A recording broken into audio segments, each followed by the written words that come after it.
Loh, kok 2 kali? Ya kronologis kedapatan uang palsu ini kemarin ada salah satu pelanggan yang datang. Dia memang sudah ketampak kalau dia itu memang sengaja mau membelanjakan uang palsu. Dari dia itu datangnya udah ragu-ragu mau belanja karena memang kondisi rame yang kemarin ya kita layani. Dari uang yang dia berikan itu awalnya sudah curiga, tapi karena memang kondisinya rame, ya kami tidak terlalu mencurigakan terlalu lah.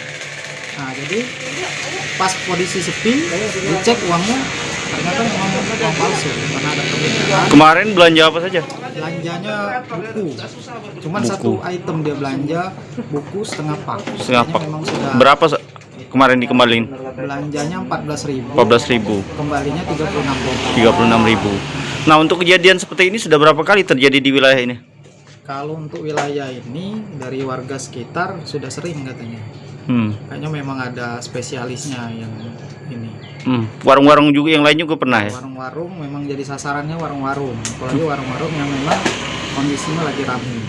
Ada yang pernah mengalami hal yang sama? Ada dari warga sekitar, ada yang cerita dia sampai 600.000. 600.000. Kalau kami alhamdulillah baru ini sekitar 50.000. Tapi ini ya cukup sakit bagi kami karena kondisi COVID ini kan terdampak dengan adanya COVID, ya terdampak juga dengan adanya uang palsu.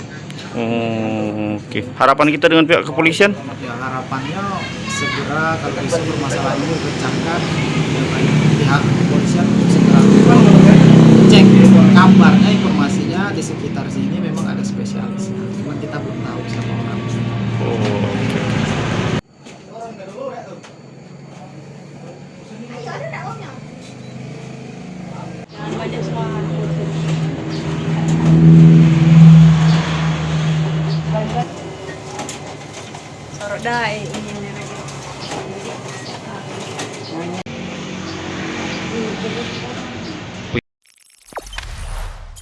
Jangan lupa subscribe, share, komen, dan like ya.